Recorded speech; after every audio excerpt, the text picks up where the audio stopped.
When I need answers about anything to do with personal growth, I go straight to my mom and my aunt. Here they are, Priscilla Babin and Tina Gilliatt with the Sister Sauce.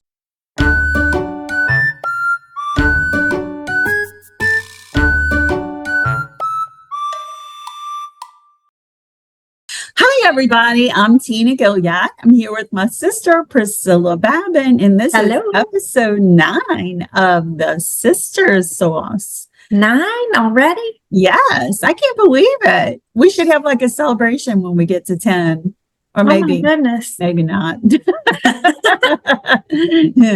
But it is exciting. I can't believe how fast the time has passed doing this. It's been so much fun. And we have another fun topic today. Last week was really fun. But before we get into the topic, Priscilla, I have, you know how I am when I do the opening, I have to ask you a little question. Yeah. A little icebreaker, if you will. It is the Christmas season, and we are listening to 101.9 in New Orleans and Live Songs and all the radio stations that share Christmas music. And I was just curious, what is your favorite Christmas song? That's such a hard question. And I know it's hard for you too, because I love all kinds of Christmas music. I'm gonna say probably my favorite, like traditional Christmas carol, like church Christmas song, Advent, really. Well, is it Advent or I don't know where the line gets drawn with the Advent and the Christmas songs, but "O Little Town of Bethlehem" has always been a favorite. And then if you're talking about popular music, secular music, I'm gonna say "Rocking Around the Christmas Tree." Yeah, that's a good one. And yeah, so those are two that are favorites, but I love all kind of Christmas music. I have a ridiculously long Christmas playlist with hundreds of songs on my computer. Or I did. I don't know if it's still there. What happens when you change computers? No one knows. It's like when you dry clothes and the socks disappear. I have my favorite one that we sing in church is Joy to the World. I just love the reverence of it. And then my favorite secular Christmas song, and really it kind of crosses, is Have Yourself a Merry Little Christmas. I've always loved that song. Now, Twyla Paris, years ago, AJ and I went to a Christmas concert, and it was like 4 Christian artists or groups. And Twyla Paris was there, and she sang Have Yourself a Merry Little Christmas, but she changed the one line. Instead of "If the Fates Allow," she changed it to "If the Lord Allows." And she told this little story about the guy that wrote it and said that it was originally written "If the Lord Allows." And they convinced him to change it, even though he didn't want to. They felt like it would sell better. Interesting enough. But there's one that I really like, and I don't know if you've ever heard of it. I actually used it in a children's Christmas program one year when I was directing the Christmas program. And it's "Who Would Imagine a King?" And it was in the movie The Preacher's Wife. Whitney Houston sings it. If you've never heard that song, look it up. It's so beautiful. It's all about how mommies and daddies don't think about their little baby as someday growing up to be the king.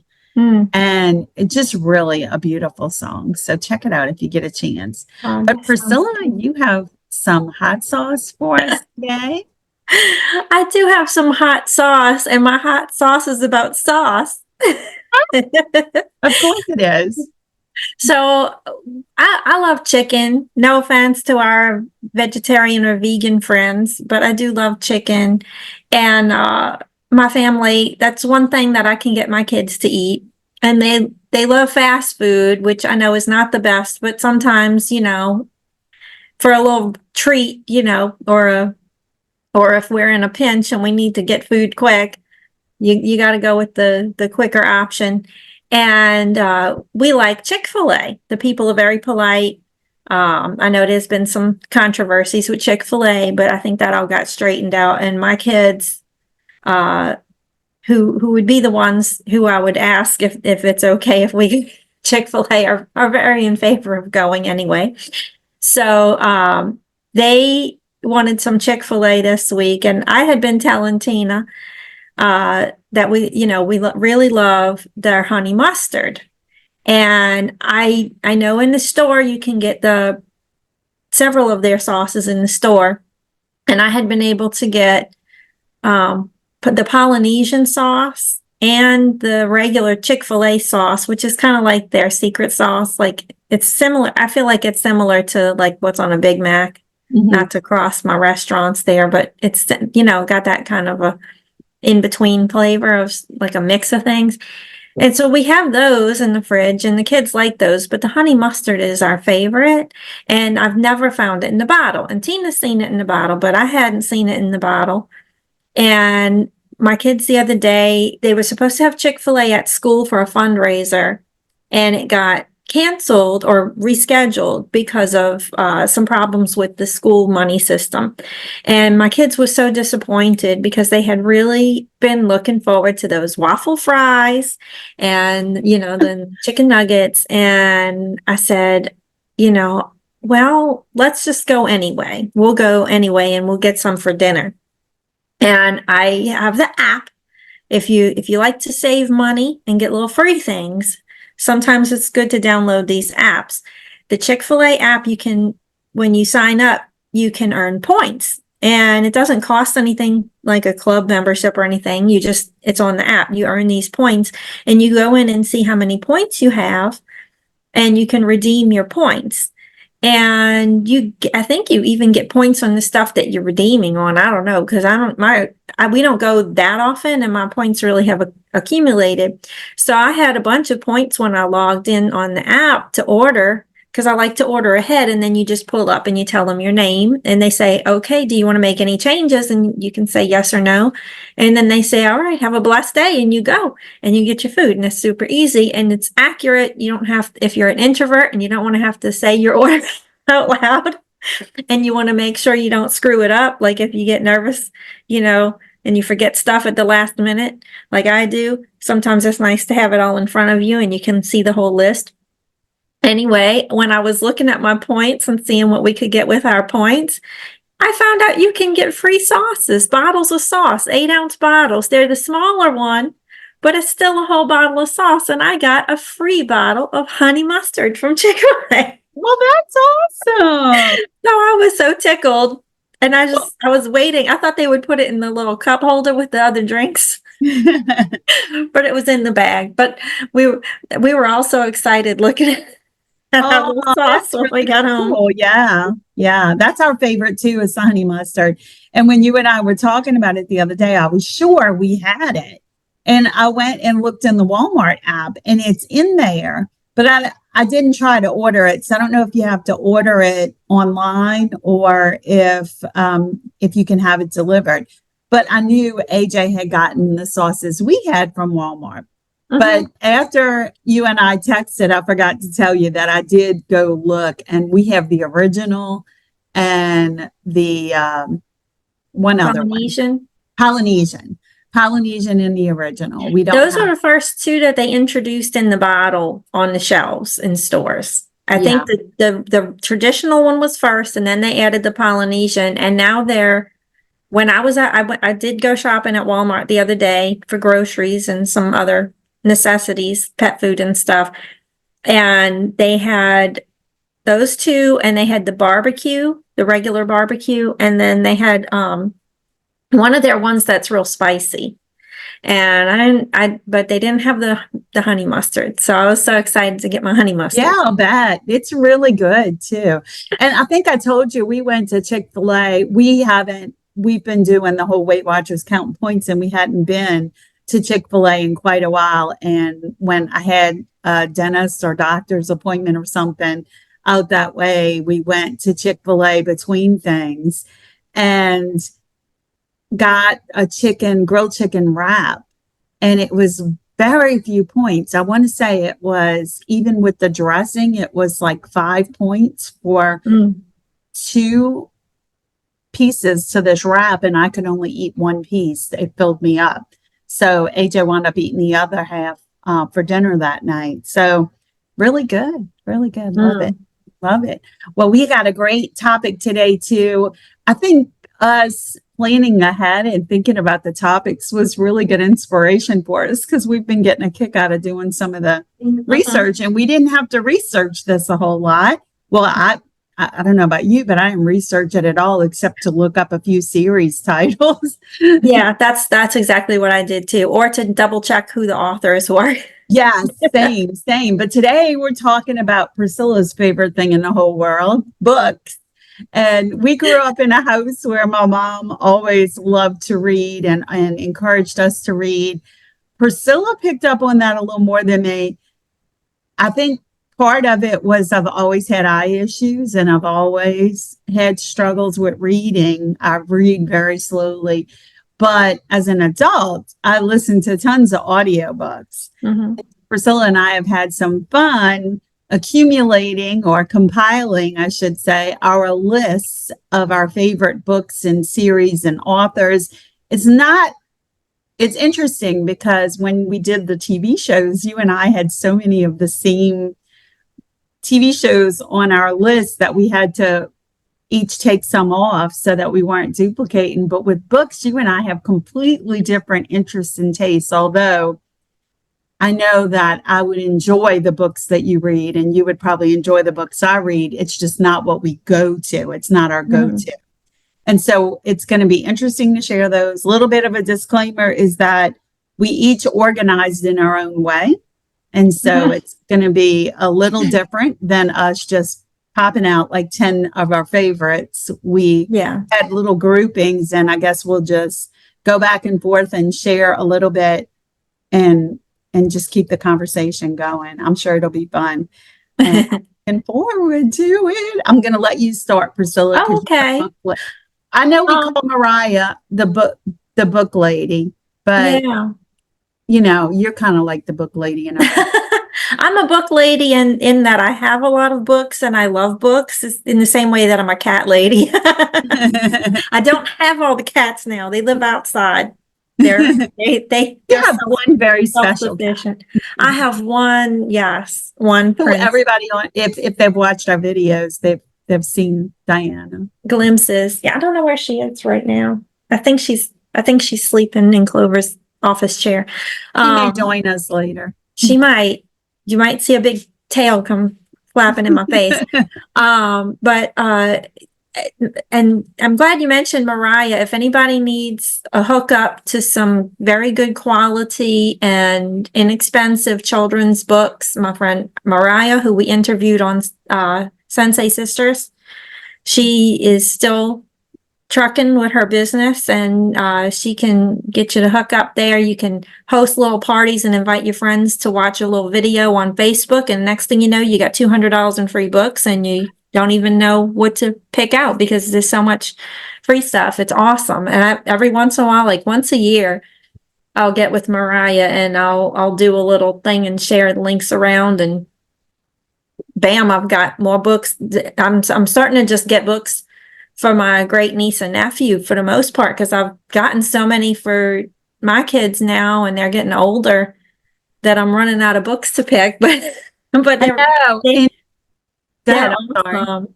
Yeah, it's an awesome collection. Well, when you had done your book party, when not this past year, I guess, but the year before with Mariah, and you wanted sales, and I said, I don't have any kids to buy for except the same kids, Mila and Noah, that you already buy for. And I think you had already bought stuff for Mila and Noah.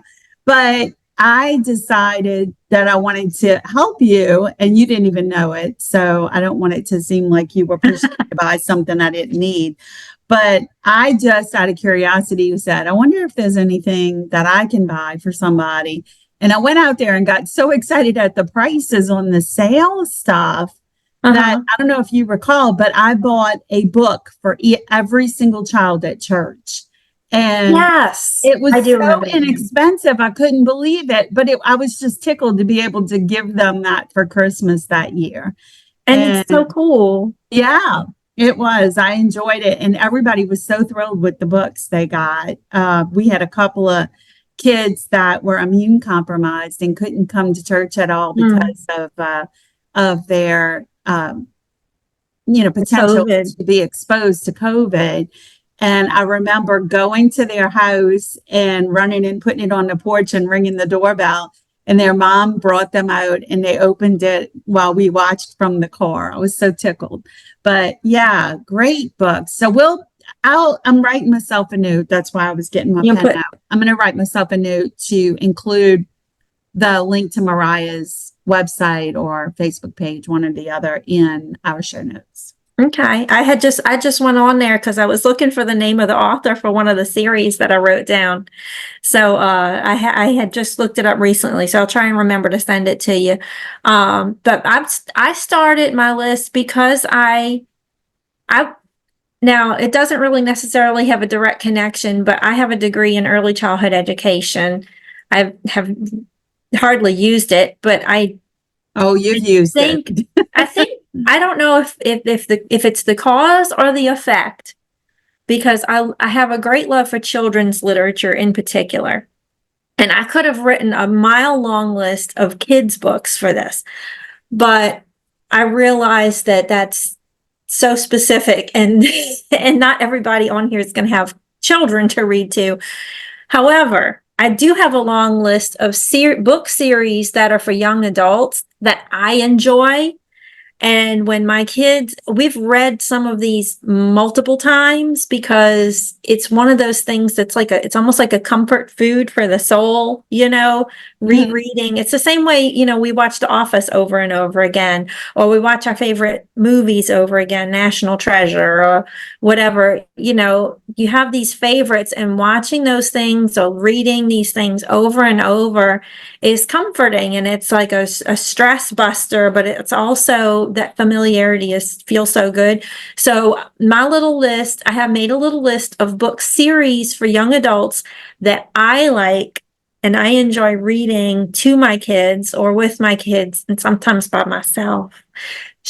But these books are good, for and you got to gauge for yourself, if you do have kids, what you're going to you might want to check reviews and see what's in them. And if you're reading them out loud to the kids, you can do some creative editing, because even my first one on my top of the list is Harry Potter. I mean, I know a lot of people, are not into Harry Potter, but obviously there's a reason it's so popular.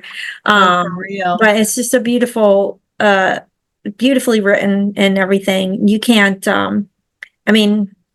we're not going to get into the background of all the authors because nobody's perfect.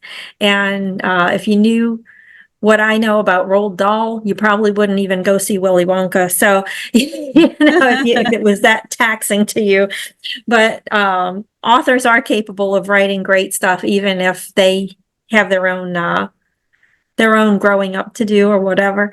But yes, Harry Potter. I love Harry Potter, and I have I have, look, right here on my Christmas tree, there's Harry.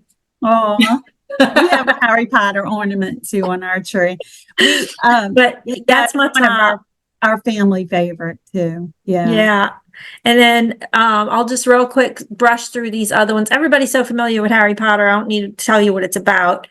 The second one on my list is the Children of the Red King series. It's very similar to Harry Potter. So if you are a family that loves reading Harry Potter, it will probably appeal to you, but it is different enough. I got nervous when we first picked it out. My tendency with my kids is to walk through the library and see what's on display. And see what catches my eye. And I'm real intrigued by titles. So I feel like if an author is good at making a good title, it's telling about what their actual product is going to be. And the Children of the Red King is a great series.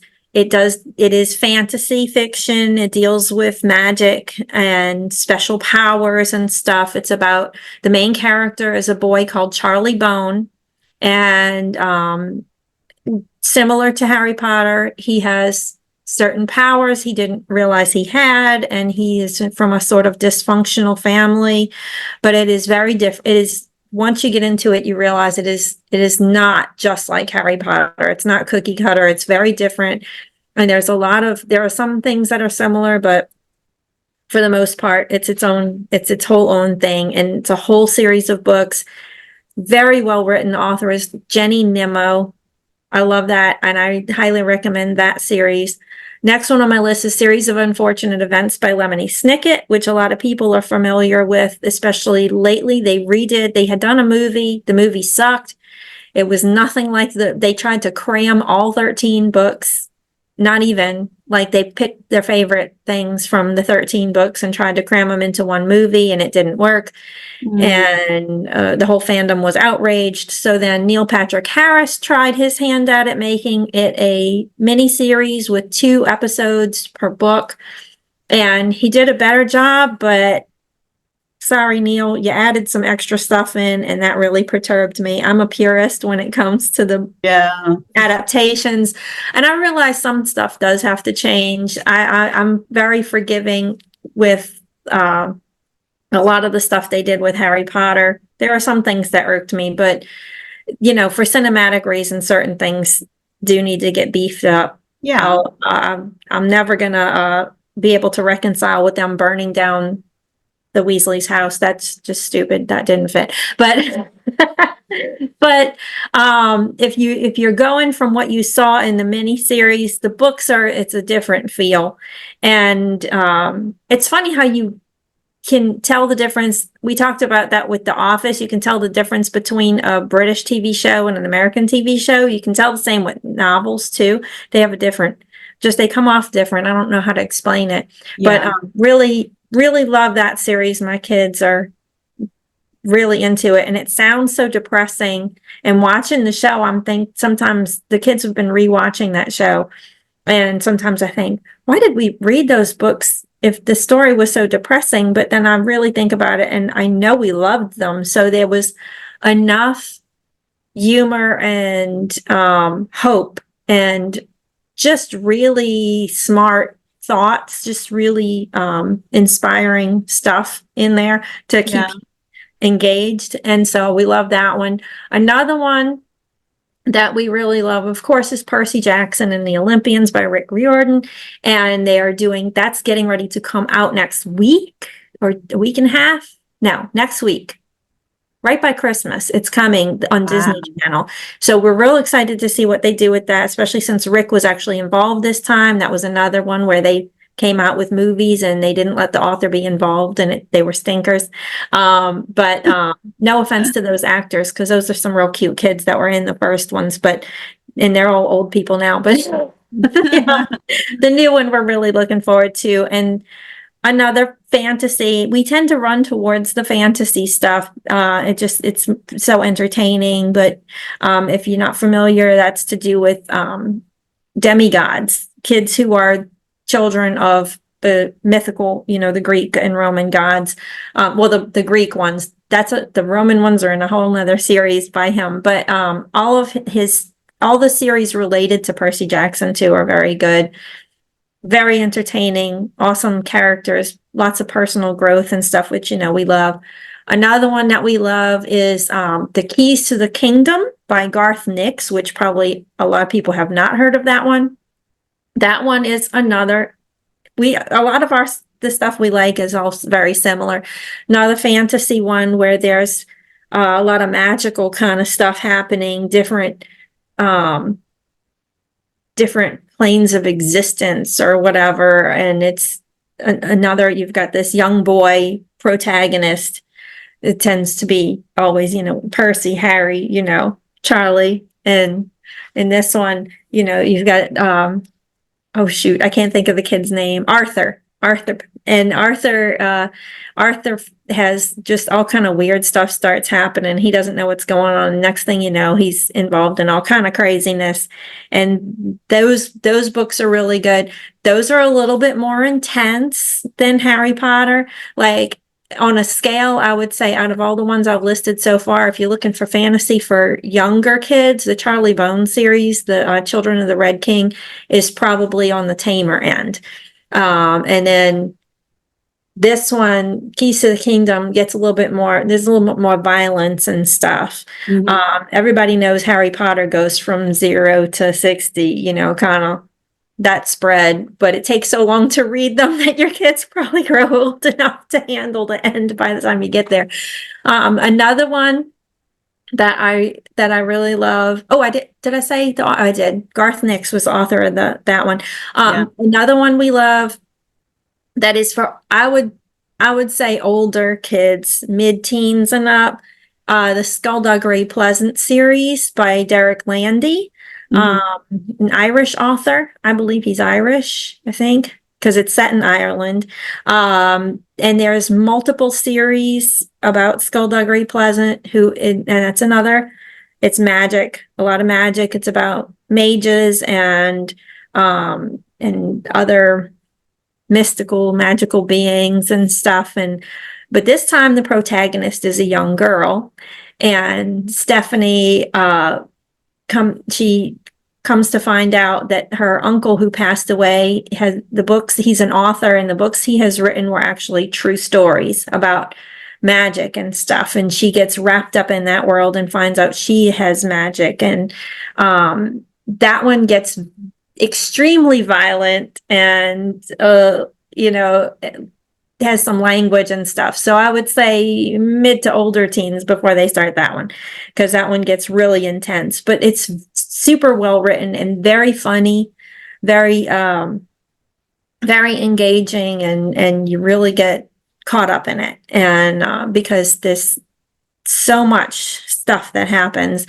Then, let's see, I have one more for the young adults, and this one is a very mild one, and you could read from maybe 8 or 10, they'd probably be able to get into it, but I loved them. And this was one series we got from Mariah from Paper Pie is the name of the company that it was Usborne Books and More, and now it's Paper Pie. But the series is called the Clockwork Sparrow series. The first book is Clockwork Sparrow. Talk about that one. Yeah, by Catherine Woodfine, and it's set in the early 1800s, I think, in London. And it's about this young lady who, she's not really an orphan because she's old enough to go to work and stuff, but she's lost her parents and she's trying to get established and have a job and things. And she goes to work for this department store, and she gets wrapped up in this whole weird mystery and doesn't know what's going on. She's trying to figure out what's going on. She just knows there's some kind of danger, and she keeps hearing things, you know, around at work. And eventually what happens, and it's a little bit of a spoiler, but not too much, because you really need to read the first book to find out what, you know, how things develop. But she actually becomes a detective, and she starts in detecting all of these mysteries. And so I think there's 4 or 5 books in the series, but it's just so lovely. And there is some drama in it, and there is some spots where you get real nervous, but just enough tension to make it exciting, not terribly scary, you know, for younger kids, and nothing real violent, not super violent anyway. You know, there's some danger and intrigue and things, but I absolutely love that series. It's beautifully written. So check those out. And if y'all need more suggestions for young adults, I'm full of them. That's awesome. Yeah, I was writing some things down while you were talking, because I was trying to remember what I read when I was younger. And I was very attached to the old school, of course, Beverly Cleary and Judy Blume. And Judy Blume, I watched a biographical documentary about her. And wow, so amazing. She was really one of the people to step out and write in her books things that helped young people deal with their sexuality and all of that. And people people lambasted her for that and criticized her for it. And young people were so thankful for it because nobody was talking about it and nobody was helping them. But I wanted to also mention one of our favorite kids series, and you might have this on your list, so forgive me if I'm stepping on your toes, but Junie B. Jones, you know that we both read that series to our kids when they were very little. And I remember Livia getting tired of Junie B. Jones and me still going to the library and checking out Junie B. Jones books so that I could read them for myself. She would be sleeping and I would be pretending to read to her, but I'd be enjoying the heck out of those books. Oh, they were so cute. What a great little series that was. Well, that was awesome. I have one more young adult, but I'm going to mention it within the category that I've broken mine down into. So mine I have broken down a little differently. I have by subject matter type of books. But of course, the first couple of things on my list are leadership and communication, because you know I'm a huge fan of leadership and communication, and I've taught some classes in that. And so, of course, anything by John Maxwell, especially the 21 Irrefutable Laws of Leadership, which Priscilla knows all about because I have used her as an example in some of my teaching and also talked to her a lot about that. But he also wrote a book called Intentional Living, which is probably my favorite John Maxwell book. And it's just about living intentionally and not just letting life happen to you, actually thinking about what you're doing and being intentional about everything you do. And it's a little hard to describe in a short way, but Priscilla and I did a series on that with the Sensei Sisters videos we did. So I'll link that in our show notes so that you can get an idea of what intentional living is about. And then for another leadership book that is actually my absolute favorite leadership book ever is called Love Works. And it's by Joel Manby. Joel was the CEO at SeaWorld for a while, and he's with another company now, but he spoke at a conference I went to, and I got the opportunity to meet him. And his book just blows me away because it's all about servant leadership and loving the people that work for you. And I felt like that was my style of leadership when we had our cafe. I tried to manage my employees like that. A friend who owned a nearby business said to me, the way I treat my young employees is as if I'm their mom away from home. And some people might scoff at that, but basically what she meant by that was that she loved on her employees, but she gave them discipline when they needed it. And that was sort of my philosophy too with my employees at the cafe, because they were all young, mostly mostly teenagers.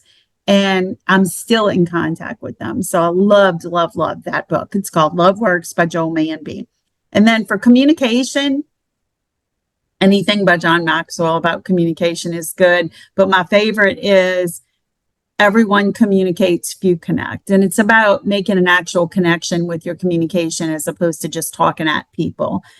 Very good. It's good for not only just general communication, but if you're a speaker and you're communicating with audiences, there's a take, each chapter or each recommendation he gives, there's a take on it. Okay, now here's how you look at this as if you're talking to an audience. So it's really good. It's interesting.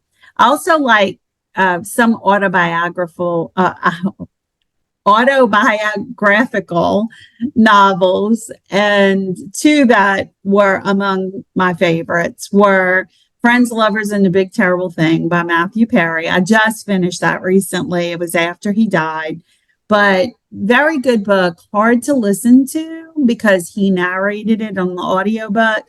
Also hard to listen to because he had just passed away when I started listening, and hard to listen to because I lost a child to addiction.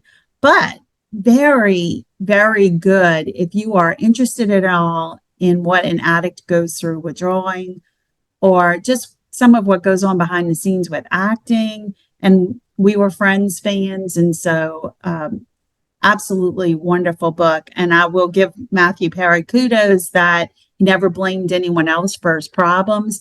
And he spoke very highly of most of the people. I keep seeing these little teasers on Facebook and on the internet where people are acting like Matthew Perry said bad things about his castmates in the book. And he never said anything bad about any of them. It was a very lovely tribute to his cast members, his fellow cast members. And then the other one that I listened to somewhat recently was Girl Wash Your Face by Rachel Hollis, which I don't think is really autobiographical, but it is sort of. She talks a lot about her own life and that her is a good marriage. one. Yeah. And I think you and I have talked about that. She's gotten a lot of bad press too, because she ended up getting divorced, I think, right after the book came out. So everybody was like, well, her marriage wasn't all it was cracked up to be. But I didn't let that discourage me. I will admit that I didn't read any more of her books after that, but it wasn't because I discredited her, because I do believe that there was a lot that people don't understand. And so I think a lot of it had to do with the pressure she put on herself, which she talks about somewhat in the book, but it was a really good book.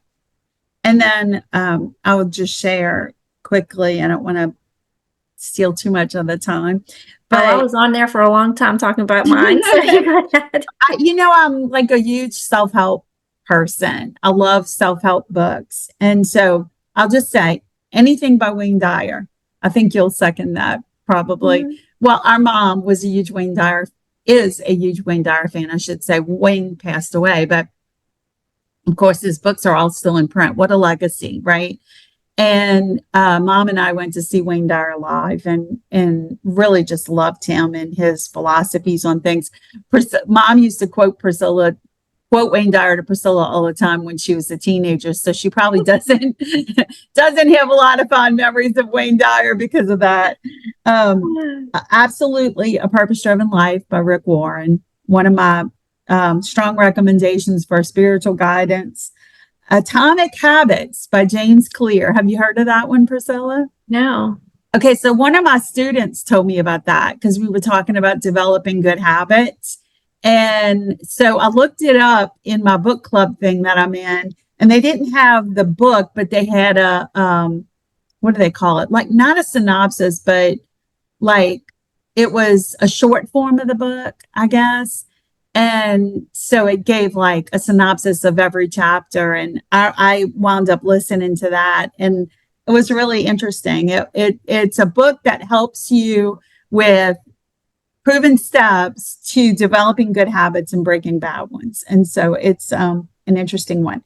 And then one more that I had completely forgotten that I'd read until I went to my bookshelf and actually went through the books, because I said, I've read a lot more books than this. And so I went to my bookshelf and there was this book. And as soon as I saw it, I said, I can't believe I forgot about that one. It's called The Art of Gathering by Priya Parker. And she is all about making the gathering an event. Now, my friend Chick that just passed away, that was his thing. In fact, he is the one that bought me the book. He talked about every event that we had in Toastmasters. It wasn't a training, it was an event. It wasn't a conference, it was an event.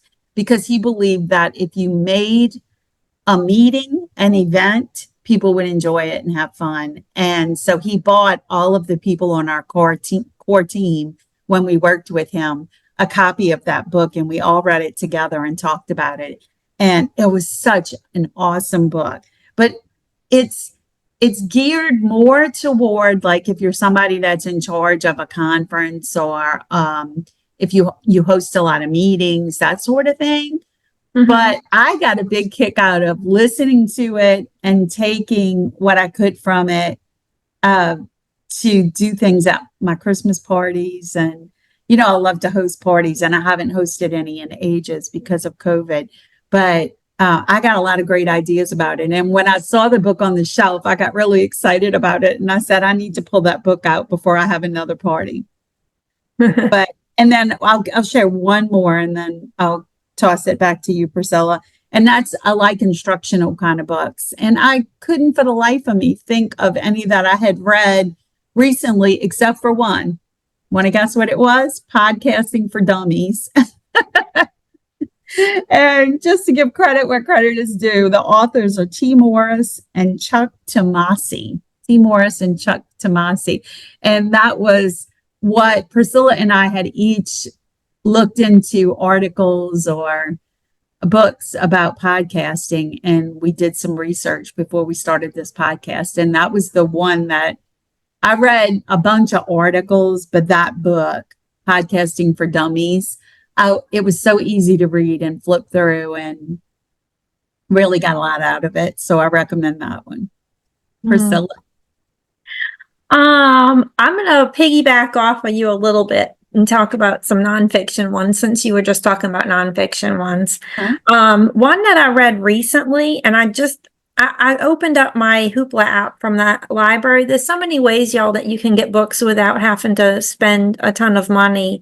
And one is even if you don't have the time or the energy or whatever availability to go to a library, if you have your library card, you can access so much stuff digitally. And there's apps you can use on your phone, and you can read right on your phone. So if you're waiting for your oil change or whatever, you can always have a book. But one that I just read probably a month ago was called Dangerous Jesus by Kevin Burgess. He's also known as KB. He's a Christian rapper, and it was very inspiring. And it's a pretty short read. I actually did the audiobook for that one and listened to it while I was driving back and forth, picking the kids up and going to mom's and whatnot. And I liked doing the audiobook for that because I like his voice, and it was very empowering, very, very motivating, very much makes you think about being bold in your faith and stuff. And he talks a lot about his own experiences. So it's a little bit autobiographical too. But I really enjoyed that one. And ones that I just now finished reading, and I had put him on my favorite author list, but I'm gonna list his 2 books because he only has 2 books that I know of. His name is Justin Lee. He is the founder of the Gay Christian Network. He is fascinating. His first book is called Torn: Rescuing the Gospel from the Gays versus Christian Debate. And it's very autobiographical because he tells all about his experiences growing up being a Southern Baptist and going from being called God Boy because he was so outspoken in his faith, and he would tell everybody, he'd laid down the law because he was Southern Baptist, right? And his experiences growing up at a time, I'm not sure exactly how old he is, but he's young, a fair bit younger than me, but not he's not super young. So I want to say he was a kid in the 90s, but late 80s, early 90s. But I don't want to give too much of it away because I want everybody to read this book, and I don't want anybody to form an opinion until they read it. It's one of these ones where you really hearing his experience and I don't even know. I don't know how a person can be like he is. He is so patient and so laid back. I think of myself as being laid back and patient, but then I listened to the audiobook for that first one, and he just sounds like the most amazing, easygoing, easy to communicate with person. He's so mindful and so careful about other people's feelings, but not to the point where he's a doormat, and that's such a hard balance for people to strike. Like his communication abilities are so outstanding, but everybody really should read it or listen to the audiobook. And I think listening to audiobook makes it feel more personal, especially when it's the author reading it. Yeah. And it just really, I wanted to go through my speakers and give him a hug, and it just, he sounds like the most amazing person, just as far as his kindness, his strong faith, and his acceptance of everybody, no matter how far their opinion is from his, it blows me away. So everybody should read Torn by Justin Lee. Check it out, please. I'm not going to give, like I said, I don't want to give too many details because people will formulate an idea in their head and then they'll say, I'm not reading that, but everybody should read it. His other book I haven't read yet, but I already bought it because I know it's going to be good. And it's not entirely true. I read the first chapter, so I'm a little bit into it. But it's called Talking Across the Divide, and it is literally about being able to be a good communicator and being understanding and patient, like I was describing him. So I'm looking forward to being able to learn more like that, because I tend to get, defensive easily, when people, because other people will come at you with a real strong opinion, and everybody's, especially in this age of digital everything and everybody's online, everybody is kind of in their own little bubble with their own opinion, and it's hard to have, consistent and compassionate dialogue with other people. So that's really interesting to me. It's called Talking Across the Divide, how to communicate with people you disagree with and maybe change the world, maybe even change the world. So that's also Justin Lee. So he's a good one to check out. Another one that I wanted to mention that's a nonfiction book is called, and we've talked about it before, which is How to Be Perfect by Michael Schur. Oh, yeah, I had that on my list, actually. Yeah, and it's funny because I don't think of that as a self-help book, but in a way it is, because it's all about philosophy, and really it's very educational because you learn about what different philosophies there are. It's not, obviously there's so many, he couldn't do everything, but he did a lot of the major ones, and he talks about different things that different philosophers have used as examples and stuff. And he is so stinking funny. Yeah. Mike Schur is a comedy writer, and he was Moe's on The Office. He's done some acting, but for the most part, he's a writer and a producer and a showrunner. And he's the one who brought us, The Good Place and Brooklyn Nine-Nine. So he's The Office, right? funny. Wasn't he one of the co-creators of The Office, or am I wrong? He was one of the head writers. Head writer. Okay. I knew he had something to do with The Office. Yeah, he was one of the more active writers, especially the first part of the series, because he left to go do Brooklyn Nine-Nine toward the end when Greg Daniels left. So that was kind of a team effort for them, I think. But he's so funny, and it's super interesting and it's entertaining, but it's educational at the same time.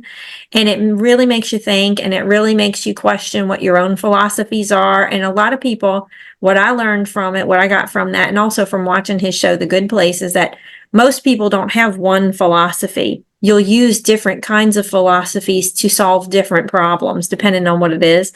So it's just really super interesting and also educational and funny.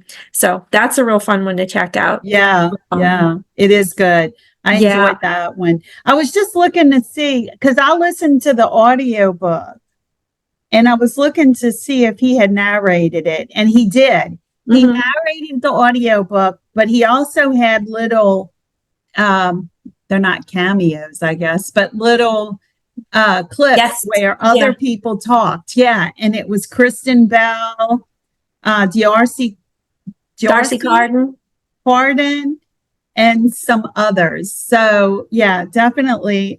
If you listen to the audiobook, you can have some fun with that. I think that Ted Danson did one too.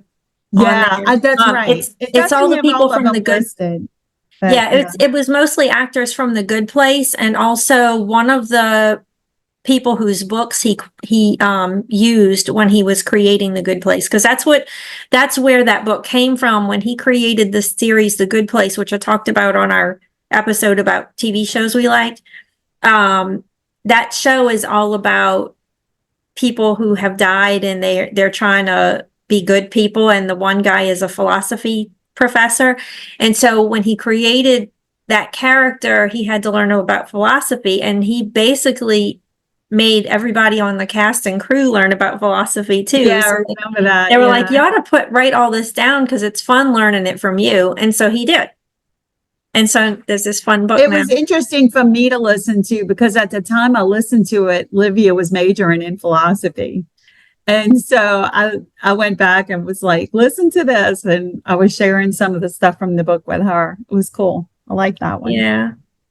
Another one that's a nonfiction, but it's more poetic, and it's like a devotional, but it's like it's the language is very poetic, but it's by Bunmi Laditan, who is Oh, love Bun Me. yeah, Bunmi is so awesome. She's kind of a social media influencer, but she's written several books, and she wrote one about parenting that's real cute.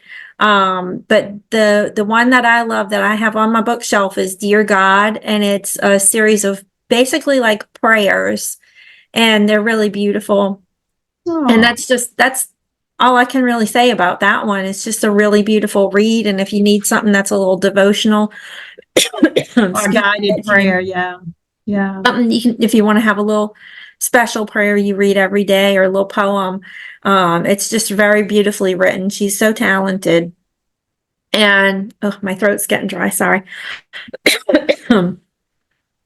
The last one on my nonfiction list was an old one, and I think you've read it. And it's about dealing with change and adapting and setting goals. And it's called Who Moved My Cheese? Do you remember that one? That sounds familiar, but I don't remember reading it.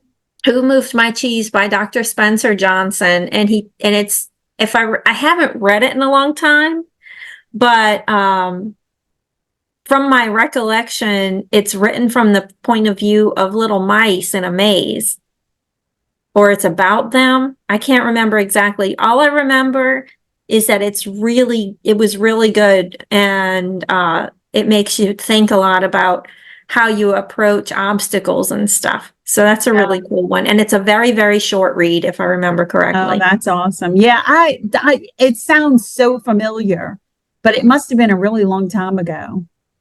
Because it's not, I'm not remembering details at all, but the concept is there. Years. Yeah, 20 plus years ago when I read it. For sure. Yeah. It always pops back up in my memory. That's interesting. Well, that's a good book when you're remembering it that long later, right? Oh, wow. Well, I had some on my list that were fiction as well. You had talked about your fictional choices. And well, actually, I'll share one more that's sort of like on the line with what you just talked about. And it's a feel good thing. So it's Any of the Chicken Soup for the Soul books by Jack Canfield. And there's one that Jack Canfield and Victor Hansen did. And I bought it at the UNO at the Symphony Book Fair. So I got this book for like $1, but the cover of it was just what drew me in, because it was Chicken Soup for the Soul Christmas Treasury by Jack Canfield and Victor Hansen. And of course, I love Jack Canfield, but it's all Christmas little vignettes and they're short and easy to read. And you know how much I love Christmas. So that one tickled me to no end. And I forgot that I had it until I was looking at my bookshelf, and I was like, oh, I can pull that out and read it again for Christmas. I had fun with that one. And oh my goodness. And we'll give a shout out right now to that Symphony Book Fair. If you're in the New Orleans area, it's usually, I want to say like May or June. I'm not positive about that though, but I'm sure we'll mention it in an upcoming podcast whenever we see anything about it. But that's a good one. But as far as fiction, I do like fiction, but I tend to be more of romance fiction, maybe because I don't have children at home. So I wanted to share some of my favorite series. There's Christian fiction is my favorite because a lot of times the authors will embed like spiritual thoughts. And I'm telling you, every time I've read a Christian fiction novel, I feel like it was written for me, especially there are certain authors that I absolutely love. Liz Isaacson is the most recent one that I've listened to. And I think I listened to 3 of the books in her series, but there's plenty more. Well, she's got multiple series, but the one that I chose first to listen to, and I'm sure I'll listen to more of them, is Three Rivers Ranch series. So it's all about a ranch and all the people that work on the ranch. And of course, there's like a family, and each book is about a different member of the family or a different employee at the ranch. Really good series. Susan May Warren is another Christian author that I love. She wrote the Christensen Family series. She wrote a series on Deep Haven, Global Search and Rescue, several other series. Those are the 3 that I've listened to, or at least listened to one book in Global Search and Rescue. I haven't listened to the remaining books in that, but I did listen to the whole Christensen Family and Deep Haven series. Really good. Those are also ones that I was like, oh, each one of them had like a central spiritual message in it, where one of the characters is struggling to find God or to find their footing in the world. And everybody in the book keeps telling them God does this in your life, and God. And so it's a very Christian oriented, very spiritually influential and thought provoking. Love, love, love her. Susan May Warren is her name. And the other one was Liz Isaacson. I also am a Debbie Maycomer. I've always said Debbie McComber.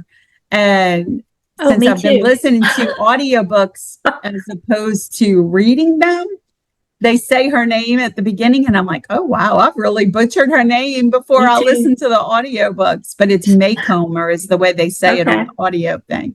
So Debbie Maycomer is awesome. She's been around a long time. Now, her books don't necessarily have a spiritual message like Liz Isaacson and Susan May Warren, but they are Christian oriented. However, Debbie Maycomer had like 2 different careers. She had her early career where it was completely secular and a little spicy at times.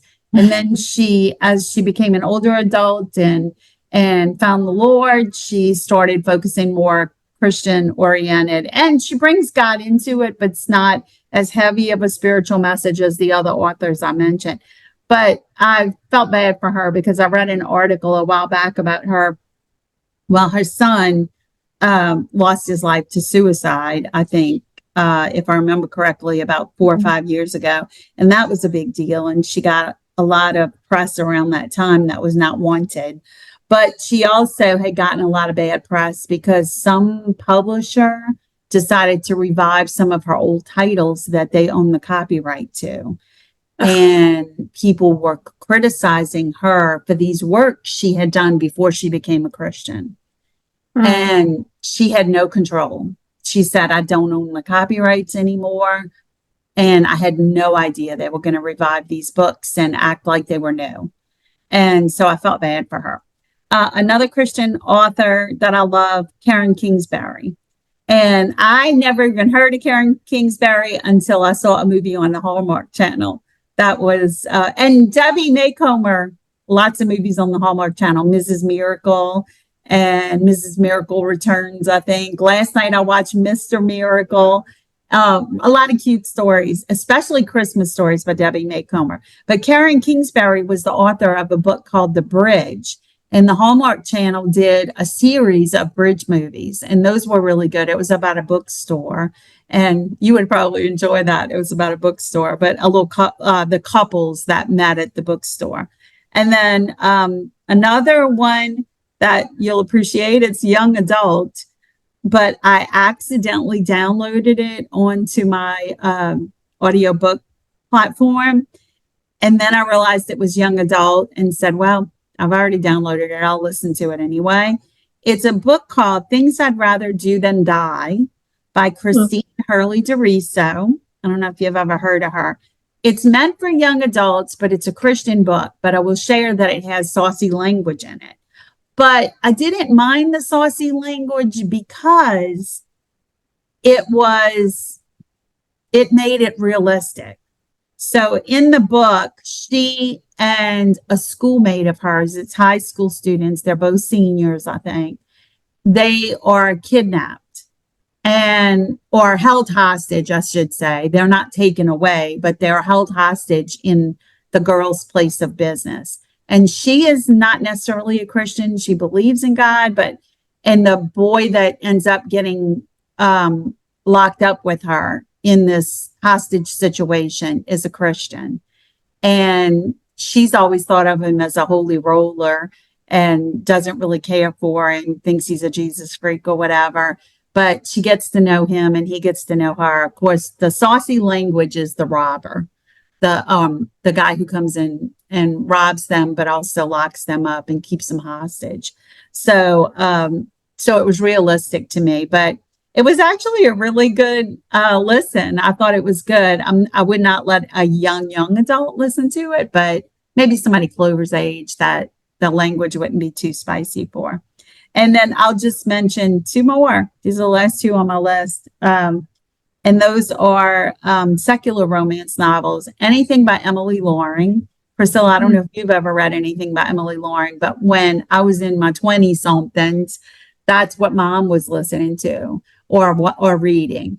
And so I checked a bunch of Emily Loring books out and I actually read those. I don't know if I've ever listened to any audiobooks by Emily Loring, but great author from many, many years ago. My mom likes the Victorian novels. Our mom likes the Victorian romance. And Emily, if I remember correctly, hers are not like that. They are just more, you can relate to them a little bit more. One of the struggles I have with the Victorian romance novels is I don't feel like I can relate, whereas I think Emily's were more relatable and not like so old school.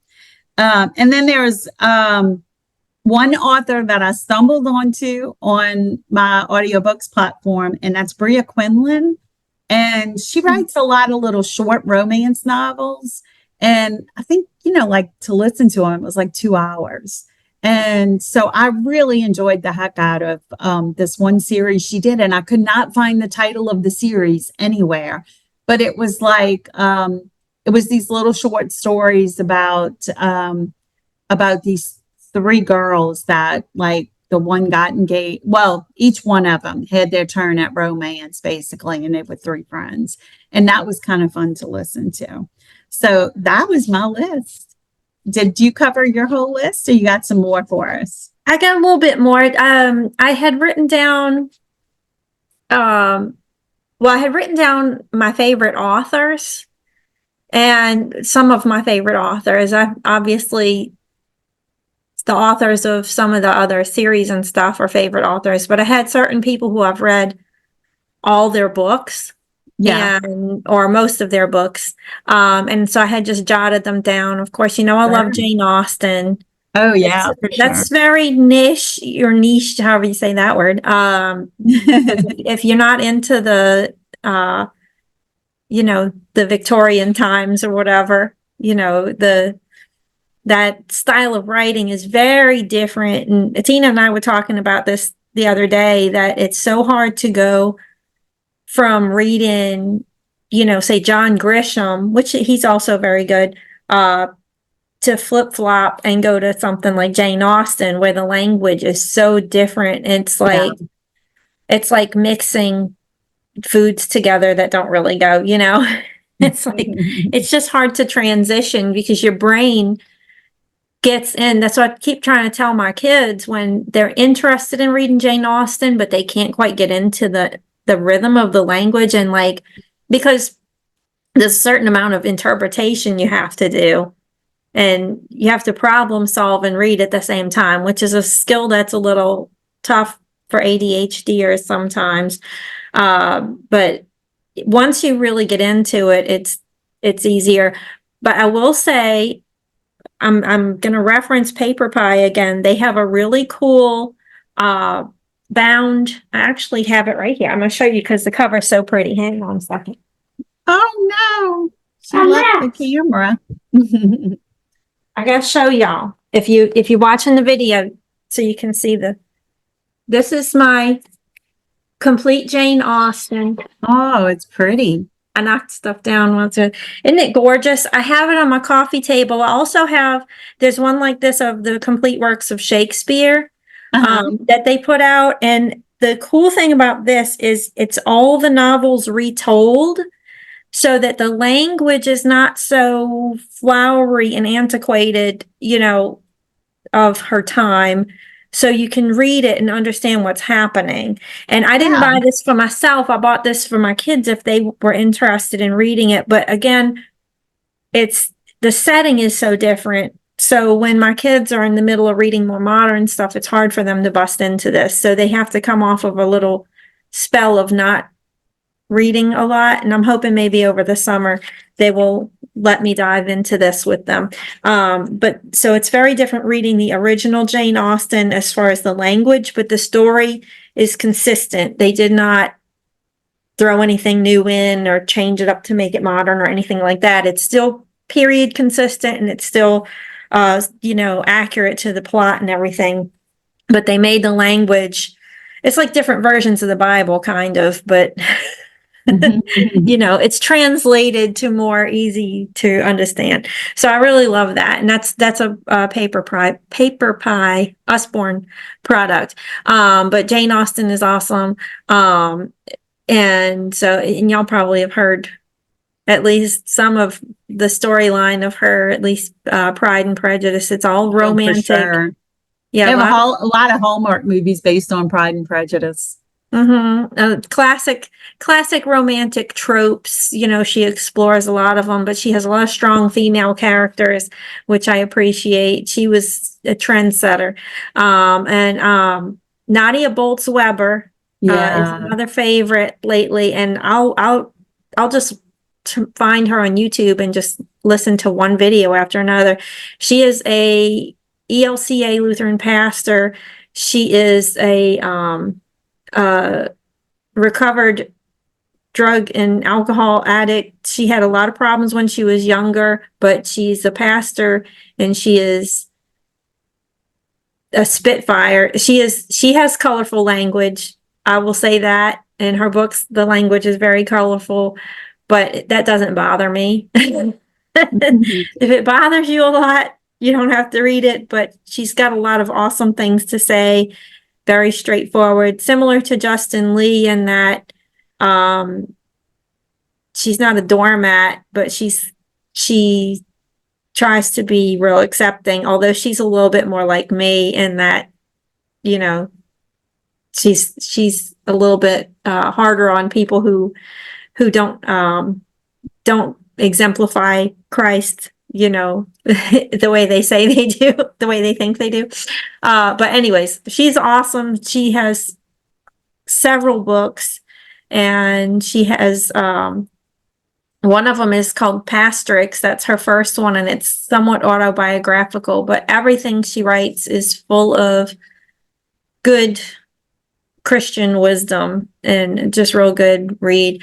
And I can't go without shouting out our buddy Christy Gabor Atwood. Yeah.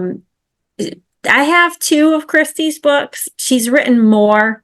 I have 2 of them, but she's written a lot of technical stuff, like, work stuff. So I can't, some of that's not really applicable to me, but the first one I got from Christy was In Celebration of In Celebration of Elastic Waistbands, which is a real fun read. It's humor and stuff. And her most recent one is called Calling Home.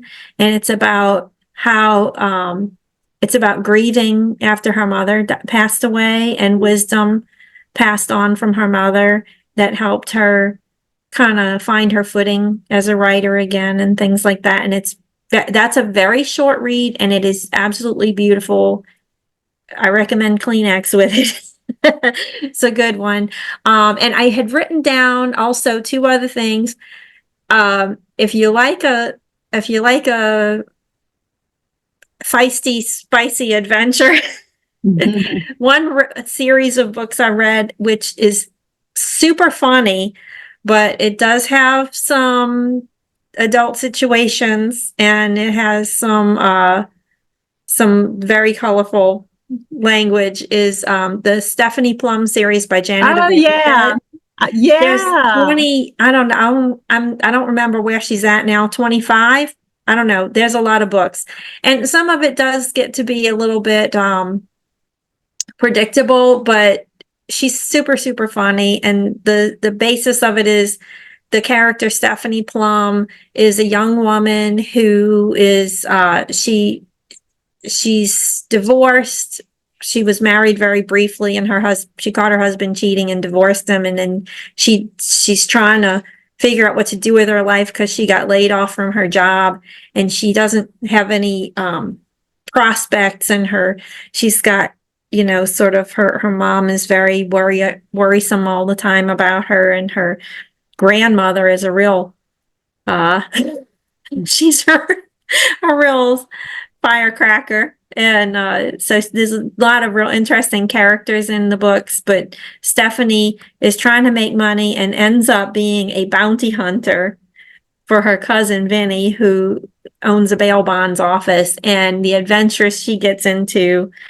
And it is real wild and raucous and stuff. So if you don't like anything too spicy, it's probably not going to be your cup of tea, but it is super, super funny and real entertaining. It'll have you laughing out loud, literally, like guffawing.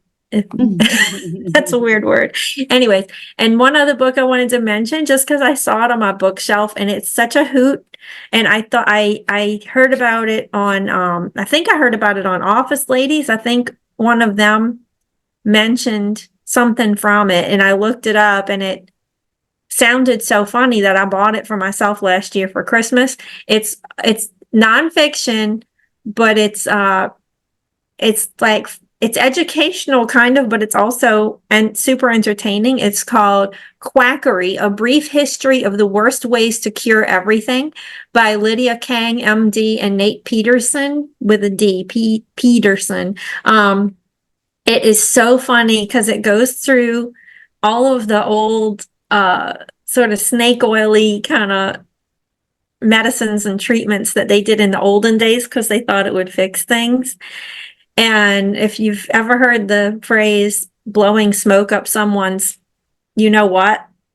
That comes from an actual treatment that they thought would bring people back from drowning. I remember I remember hearing that on the Office Ladies. Oh my gosh. When you find out the logic, the really twisted logic behind why they did some of the things that they tried, and they really thought it worked, and the things that they did were so backwards and unhygienic and everything. It's a hilarious read. So that's a good one to throw, next to the potty or on the coffee table, in case you're sitting around killing time and you need something to look at real quick, because it's broken down into little sections by, I can't remember if it's by ailment or by what kind of product it was that was being used, because that's like a whole section about cocaine and its use as medicinal, product, and arsenic and all different. So that one's a real hoot. But that's all I've got. Okay, so you made me think of something I wanted to add. First of all, I hurried up and looked up, and I'm still having a little bit of vision issues, so forgive me if I was looking away a lot. But Janet Ivanovich, I don't know if you said that, was the author of the Stephanie Plum series. Yeah. Mm-hmm. The book that's out right now, new release, is Dirty 30. She's on 30 already. I'm behind. In the series, yeah. And I just wanted to mention too that that's not the only series she has. She has quite a few other books, and we've read I read probably the first 10 of her Stephanie Plum series, and then I got distracted with other things. But I am with Priscilla, and those were so good. And then she's got some other books about Stephanie Plum that aren't part of the numbered series, and she's got some Right. other books. So yeah, she's definitely a good artist. And I also wanted to mention, you mentioned Christy, who's a friend of ours who has a book.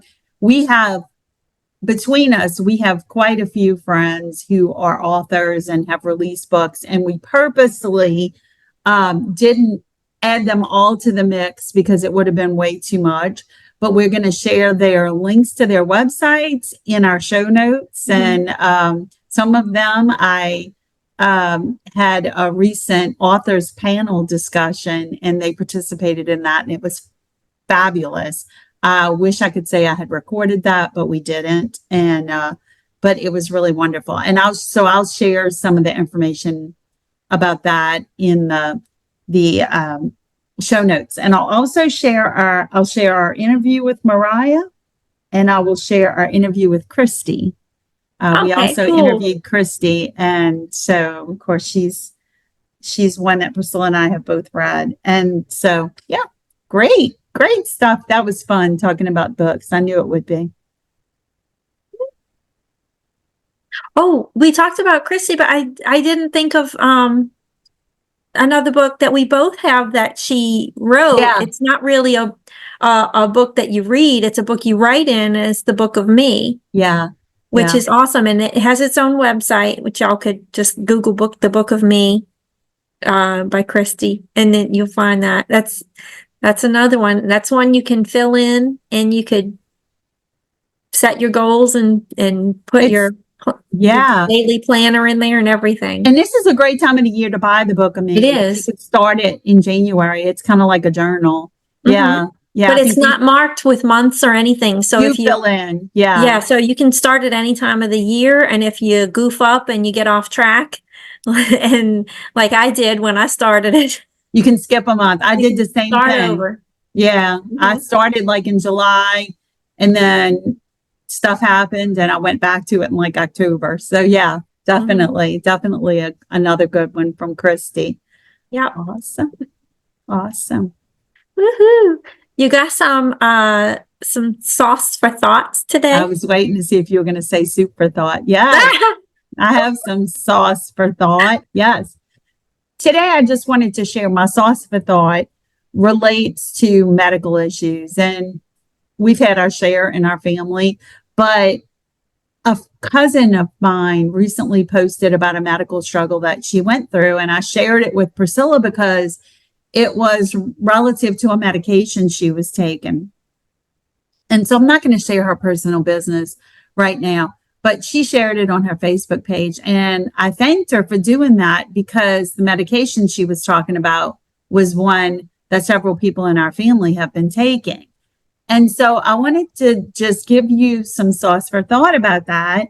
And that is, don't be afraid to share your struggles about those things. I'm an open book, and I even wrote a blog series about Graves' disease, but mainly because I'm just an open book about everything. But I actually did hear back from some people who felt like my blog series had helped them. I shared it with a group on Facebook that I belong to. That's Graves' disease support group.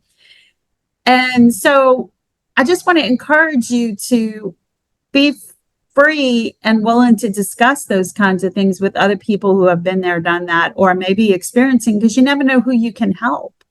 Mm-hmm. And in our cousin's case, I think that there are some people that probably read her post and maybe had some food for thought, or some soup for thought, sauce for thought, as we say. Am I saying soup for thought now? Oh my gosh.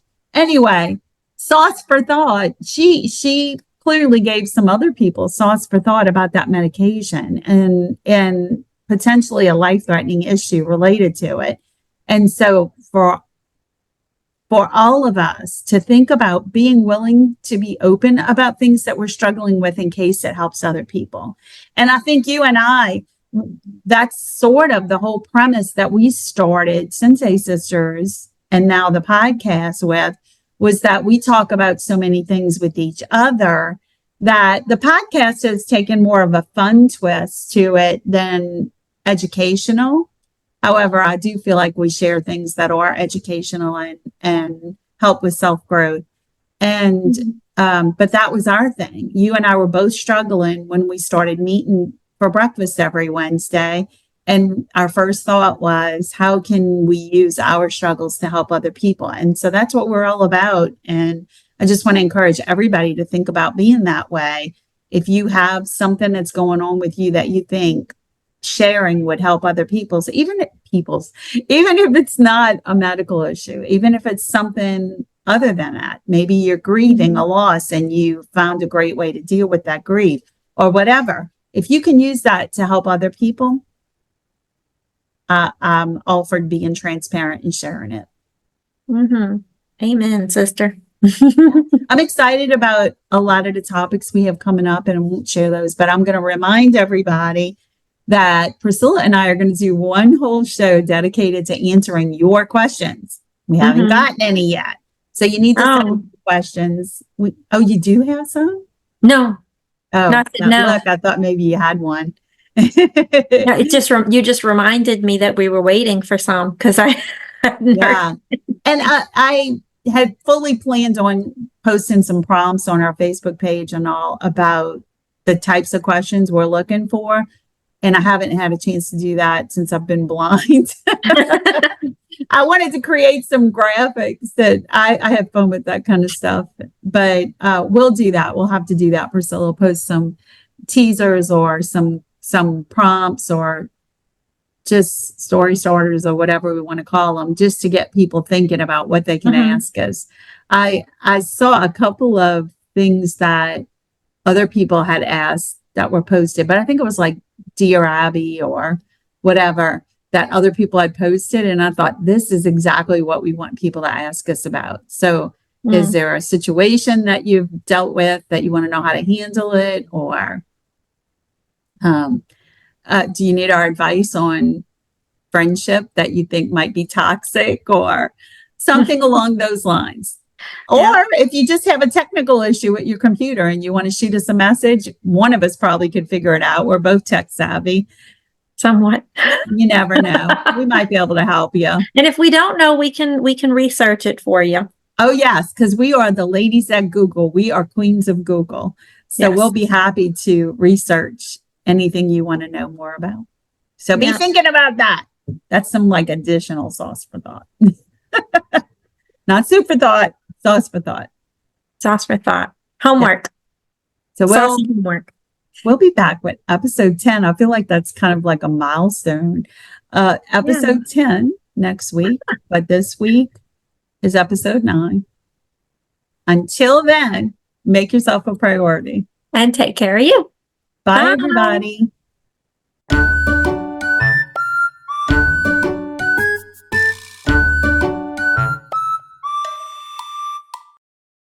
Thanks for joining us. Make sure you subscribe to keep up on all the latest sauce. See you next time.